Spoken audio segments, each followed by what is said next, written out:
We're here because free speech is under attack. We're here because people are being convinced that socialism works. We're here because people are being judged guilty until proven innocent. We are fighting back with facts. This is not a safe zone, so buckle up, Buttercup. This is the raw, naked truth.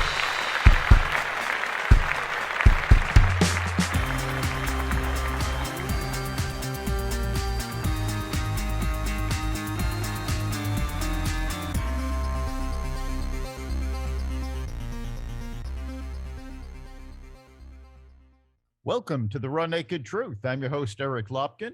And with me for this Wallet Watch segment is Brian Williams of Northshire Consulting. Brian, how are you doing this week? I'm doing just fine. I'm doing a little better than that inflation number. How are you doing?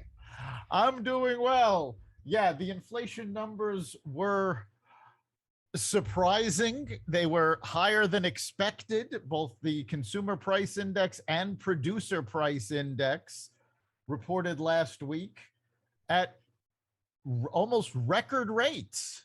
Yeah, some pretty high numbers. We had a 9.1 number on the CPI, and that came out on Wednesday. So most of that came from, as everybody knows, I mean, most of that came from gasoline, fuel oil. That's a big factor in the numbers, and that's what dragged up almost that attributed most of the increase came from that. So everything else was up except, believe it or not, fuel oil was down a little bit, but that's just the calculation method. But everything else was up across the board, and I think that number is bigger than most people expected. It certainly was bigger, and of course, the administration has been making a big deal that, well, since the number was calculated, fuel prices have actually come down 40 cents a gallon. How much of an impact does that really have? Well, it's one of those things, these numbers take a while to calculate and get the numbers in. So when the numbers are good, they say, wow, look how good the numbers they are. And when they're bad, they say it's yeah, buts, right? Of course. So you always get those. And, they're going to factor in the lag if things are moving quickly. But, these numbers to the average person don't mean a lot because they see it. They know it. You don't have to tell the average person who wouldn't know what CPI stands for that inflation is up. They live it. I did want to mention some good news. There are some things that are tied to CPI, which is the consumer price index that's important because try to look for some sort of positives here, but they're expecting one of the largest Social Security increases in history this year. We had a pretty significant one last year. So that's a little bit of help for seniors that obviously it'll all be eaten up with inflation, but you try to look for silver linings. And there's a lot of collective bargaining agreements where their salaries, their incomes are tied to the CPI. So, certain, even, food stamps are tied to CPI. So obviously that number goes up, and then they, on the other side, they have to spend it. But, standard deduction is likely to have on your taxes when you file your taxes is going to be a pretty big jump this year. And even things like IRA contributions, maximums, and 401k contributions. So there's a lot that's really tied to that CPI number that a lot of people don't realize. And military benefits and federal civil service incomes are tied to that as well. So there are some people who will get some income, probably won't offset the whole thing, but hopefully that'll provide a little bit of relief. All right, those things, may cause some, minor relief to what's going on. Real wages have actually been going down because even though wages are going up, they're not going up as fast as inflation is. Right. But the problem with most of the benefits that you've mentioned is Social Security benefits going up, military benefits going up, food stamps going up. All of that is additional government spending, which we know is contributing to inflation. So right. It's sort of a wash. I mean, it helps some people, but it's a negative for the overall situation. It is. And of course, it's got such a lag on it. I mean, it's nice to get a raise in January on the Social Security side, but seniors and others have to pay these bills now, July, August, Right. That's September, October. exactly. It's That's that. not going to help them over the next 6 months. No, I mean, the best scenario for them would be that the ideal scenario and there would be you'd get inflation hot for another couple months. They calculate the raise for next year, and then inflation stops, or even get a little bit of deflation or relief there, but that's not likely. Yeah, now it looks like inflation is going to be here for quite a while. The Fed is expected to meet next week. Now, Some were estimating they'd raise rates by a full percentage, 100 basis points, but now I think more the experts are leaning towards 75 basis points, but we'll see. I think it's more in the words than the actual numbers and what their thoughts are going forward. yeah, even 75 basis points, though, is a very high raise. It is. They hadn't done the 75 prior to the last raise. They hadn't done 75 basis points in 30 years. And I don't know if they've ever done two 75 basis point raises back to back. Yeah, I mean, not that I can remember. If they did, it would have been early 80s, would have been the Volcker years when he was pretty aggressive there. Yes.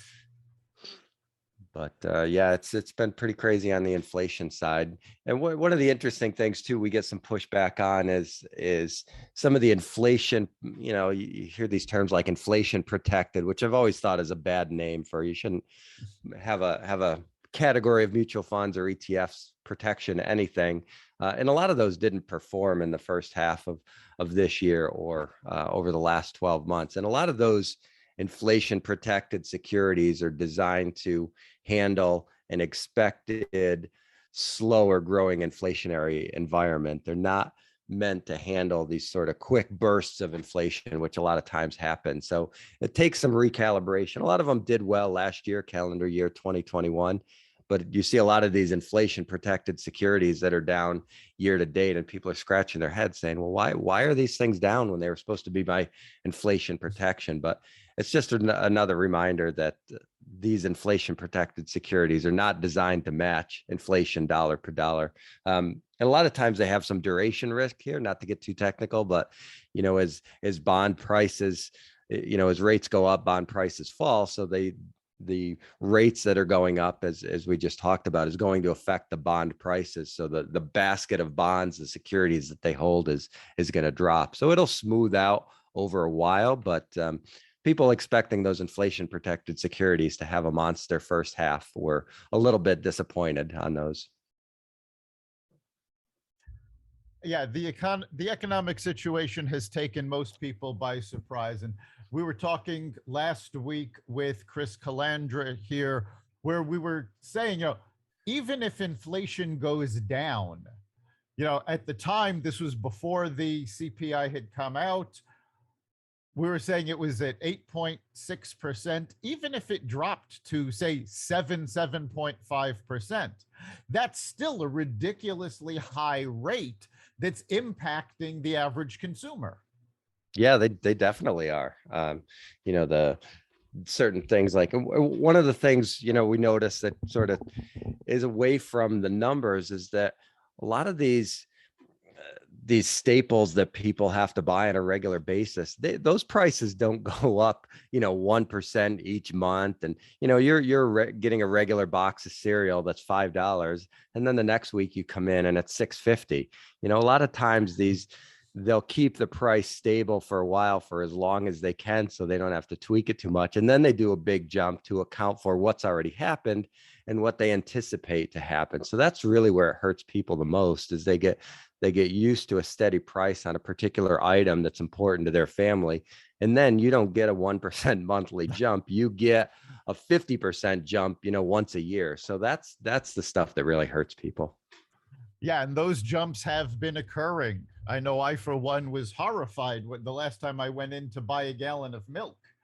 The prices have just been skyrocketing.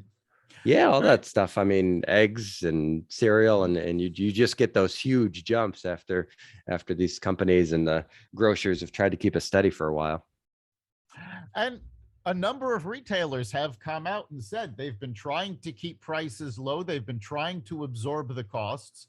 But with the producer price index jumping as high as it did, they're no longer able to do that. So you're seeing more and more of those prices passed on to the consumer. Yeah, and then of course in Connecticut, you've had minimum wage jumps there as well. So that certainly doesn't, when the cost of labor goes up that much, that's a significant increase that needs to get passed along.